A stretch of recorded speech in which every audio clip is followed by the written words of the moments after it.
Hello, everybody. Back again with Paul Friend from Friendly Organics. I'm Kelly from Carb Solutions, and today we're going to spend a little bit of time talking about uh, a 5-year plan. Oh, everyone loves talking about 5-year plans. Um, it sounds fancy. It sounds like, oh my God, I have no idea what I'm going to eat next week for lunch or tomorrow for lunch, let alone next week. How can I possibly plan out my business for the next 5 years? But maybe you can consider it more like Google Maps for your business. So you begin with your destination in mind. Nice enough. Paul? Yes, totally. And yeah, you just nailed it with the analogy. You go on vacation or you go on holiday, you don't just get in the car and go. You know where you're going and you work out backwards. We recently went to Kelowna with electric vehicles, so we had to plan where we were going because we couldn't get there in one trip. So we had to charge the car and plan accordingly. And yeah, a 5-year plan doesn't have to be a 40-page document. Yeah, and you're not putting it in stone either. Like it's not the 10 commandments that you're etching into tablets. Mm-hmm. You can it is a living, breathing document. It's a plan, much like your road trip to Kelowna. Mm-hmm. Oh, well, there's this really cool place for lunch, and no, this wasn't exactly on our routing, but you could still make that detour if you need to at the time. Totally. Yeah, exactly. It's the 5-year goal is something to aim for, and the journey there is a living, working, however you want to document it. But it's important to document it so you can measure and track how, Yes. if you're on target to hit that 5-year plan. And I've completely lost my train of thought. So on you go, Kelly. You keep talking. Yeah. Well, so for when we do it, because we do it for our business, and when we are working with a client on what theirs looks like, we talk about what does your business look like in 5 years? What are your top line revenues? How many clients or customers do you have? Or are you an online business and it's a number of transactions that you can measure? Number of employees you have? How many are full-time? How many are part-time? Or is it the number of subs that you have working with you? Do you have a brick and mortar location, and how many of those do you have? Or do you not have any locations at all? Are you trying to go out of brick and mortar and go into virtual only? And as the owner of the business, how many hours are you working? What kind of vacation time do you take? Where are you working from? Are you working anywhere on the planet, or are you working in the office? You need tangible touchstones that you can actually measure and see. So you describe that, you get those things in mind. And then much like the trip to Kelowna, so that's Kelowna. And then you set your waypoints. Where do we have to go to charge up? Where do we want to stop for lunch? Do we want to go, which highways do we want to take? Do we want to go the more scenic route? Do we want to take the direct route there? So you're on track timing wise. If you reach certain points along the way for your midterm goals. So these would be about 3 years out. So again, describing in the same way, like what are the revenues on that one? How many clients and customers do you have? What types of clients do you have? Number of employees, full-time and part-time. So you're going to be on track to get there in 5 years, if in 3 years you're here. And Totally. yeah. Yes. And that was exactly what was going through my mind and not coming out my mouth. Having clear goals is important. You're having goals set for 5 years, and as you say, they're not set in stone, but they should be strong goals so that you're crystal clear. And to go back to the analogy of the trip to Kelowna, we had a goal in mind. We were on our way, and then the wildfires in BC, so we had to take a slight detour, but our goal was still there. So it was like, how do we get back to our original goal of we want to get to Kelowna? So yes, the 3-year plan and the 1-year plan, you might have to tweak it, speed things up, change things to make sure you're still on track to hit that 5-year plan. Obviously, what's happened recently with COVID, people are going to have a 5-year plan. So it's not like, oh, let's throw that out the window. It's like, what do we need to change to be able to what do we need to change to be able to stay on target to hit that 5-year goal? Yeah, exactly. And I, so yeah, then you've got the waypoints. I mean, and let's say, your 5-year goal due to 2020 suddenly becomes something you achieve in 6 years. It's not like it's a total failure and a crappy goal. It's a good goal. Yes. It just took you a little longer to get there because of other circumstances. But the goal, like you say, the goal doesn't change unless it needs to. Like if you reevaluate and your why isn't clear enough, or it was sort of wishy-washy, or let's say you just said it was really important that you went, instead of Kelowna, that's about 400 kilometers from the Horseshoe Bay Ferry Terminal, and I know this happily. So if you just said, you know, I'm at the Horseshoe Bay Ferry Terminal in Google, I want to go 400 kilometers. Well, unless you put in the destination, you could be very successful and end up in Washington State. Actually, you might be in Northern Oregon in 400 kilometers, but so you won't be happy with where you are. Yes.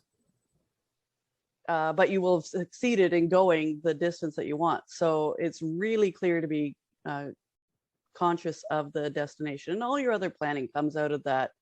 You know, the 3-year plan, then you know you're on track. If at the end of year 1, if these certain things, so you just keep using the same parameters, keep describing your business in those same terms of whatever you set as your top 5-year goals. Yeah. And then just pick 1 or 2 must do this each quarter. And that's what you just said. It hits the nail on the head, because it's very easy to look for excuses and go, oh, I'm not going to hit my 5-year plan because of this, this, and this.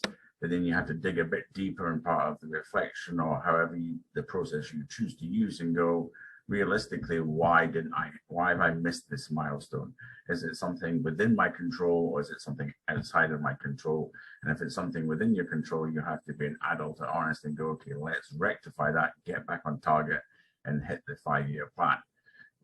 Going back to the analogy of Kelowna, I couldn't do anything about the wildfires that outside of my control, but I could adjust my journey, my milestones, to then still hit my goal of reaching Kelowna. So you have to be honest and have an adult conversation either with yourself or an impartial third party, and go, let's see what we can do to get back on target.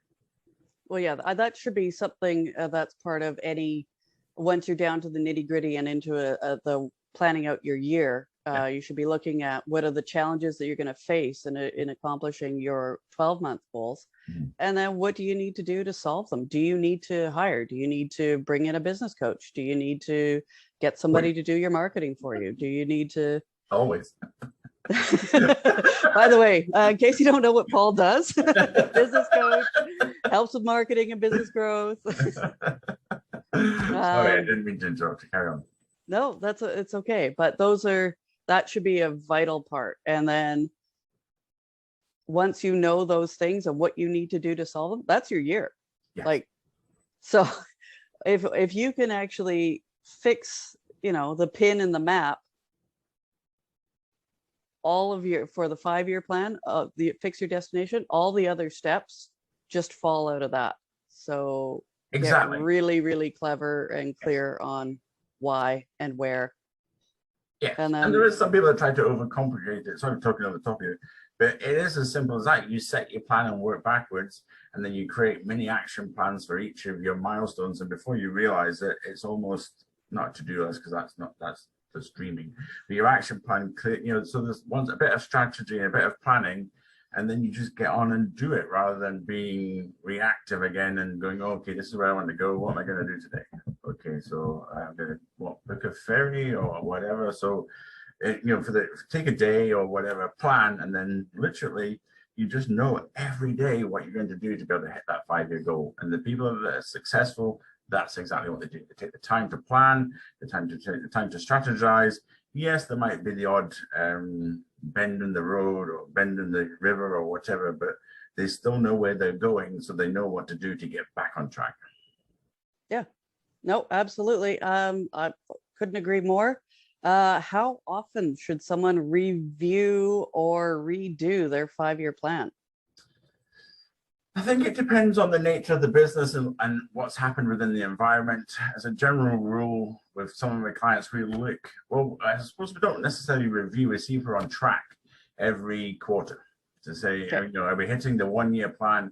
And people's lives change, people's goals change. So that, it might be that, I want to be the most successful hair salon in Nanaimo. And so we have a plan to hit that in 5 years' time. and then something happens and they go, no, I want to grow this business to a point where I can sell it, and because I want to move or whatever. So your 5-year plan, I would like maybe just touch it every 6 months, but making sure you're on target. Sit down with someone and get someone to impartially review your progress, maybe once a quarter or maybe even monthly, depending on the speed of your business. Okay. No, that's a good one. I know for me, for where we're trying to take Carve, we're probably looking at checking our destination, probably at our midterm goals. Yeah. Just seeing where we want to go. So in 3 years time, we're actually probably going to do a whole new, Christina doesn't know this yet, so she's not going to be happy when she sees this video. Because that was a day, and it was a big day of redo the 5-year plan just to make sure we're on track. And again, as you grow and as the business changes, your goals can change, and the business isn't going to stop in 5 years. Like, yeah, getting to the destination is good, but maybe you want to go in a different direction, or you want to do all sorts of things. So yeah, we're gonna realize you're gonna hit your 5-year plan in 2 years, because yep. you factored in certain circumstances or certain environmental factors. So for instance, Carve, or we're a relatively new business, we're in quite a competitive industry. However, we've done what we've done, and it's worked far better than we thought it would. So we're actually going to have a 5-year plan in 2 years. So what, do you not have another 5-year plan, or do you revisit it and go, okay, so we're going to have a new 5-year plan, which we want to see X, Y, and Z. Yeah, and keeping that same format. Once you have a similar format, it's really, it kind of plans itself. If you can nail that 5-year goals and the 5-year description, the rest of it really does just follow out. So yeah, planning for your business can be as easy as planning your next road trip. You begin with the destination in mind. If you need help figuring out what your destination is, contact my friend Paul Friend. Ah, you're so sweet. All right, that's great. I don't have anything else. Paul, do you have anything else? Tips or how or where? Or I suppose at closing, big companies or successful companies got successful because they scheduled planning time. Yeah. And that's the only difference. Yeah, know where you're going. Yes. You'll determine if that's even where you want to go. Yes, exactly. All right. Well, till next time, everyone. Thank you very much, Paul. Thank you, everyone, for watching, and we'll see you soon. Have a wonderful day. Bye-bye. Bye.